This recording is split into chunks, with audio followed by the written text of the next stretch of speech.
ভাবুন তো, football match শুরু হওয়ার আগে রেফারি এসে বলছেন একটু অপেক্ষা করুন, বলটা চার্জে দিতে হবে।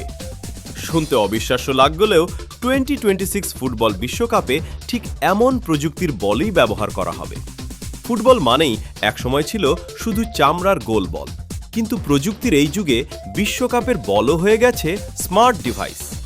2026 বিশ্বকাপের অফিসিয়াল বলের ভেতরে রয়েছে অত্যাধুনিক সেন্সর, মাইক্রোচিপ এবং ব্যাটারি। অর্থাৎ এটি শুধু একটি বল নয়, এক অর্থে একটি ছোট কম্পিউটারও বটে।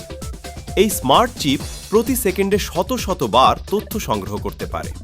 কোনো খেলোয়াড় কখন বল স্পর্শ করল, কত জোরে শট নিল, বল কত গতিতে চলল, সব তথ্য মুহূর্তের মধ্যে ভিআর কক্ষে পৌঁছে যাবে। সবচেয়ে মজার বিষয় হলো, এই প্রযুক্তির জন্য বলটিকে চার্জও দিতে হয়, ঠিক আপনার মোবাইল ফোনের মতো। ব্যাটারি ছাড়া সেন্সর কাজ করবে না, আর সেন্সর না থাকলে আধুনিক ভিআর প্রযুক্তিও তার পূর্ণ সুবিধা পাবে না। কিন্তু কেন এত প্রযুক্তি দরকার? কারণ ফুটবলে এখন 1 সেকেন্ডের সিদ্ধান্ত ম্যাচের ফল বদলে দিতে পারে। অনেক সময় অফসাইড এতটাই অল্প ব্যবধানে হয় যে খালি চোখে তা ধরা অসম্ভব। তখন বলের ভেতরের সেন্সর ও স্টেডিয়ামের বিশেষ ক্যামেরা একসঙ্গে কাজ করে নির্ধারণ করবে খেলোয়াড় অফসাইডে ছিল কিনা।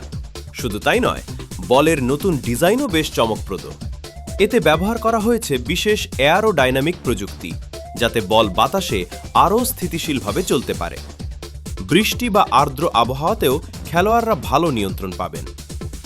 একসময় মানুষ ভাবত ফুটবল শুধু পায়ে খেলা হয়, এখন দেখা যাচ্ছে এর পেছনে কাজ করছে কৃত্রিম বুদ্ধিমত্তা, সেন্সর, ডেটা অ্যানালাইসিস এবং অত্যাধুনিক প্রযুক্তি।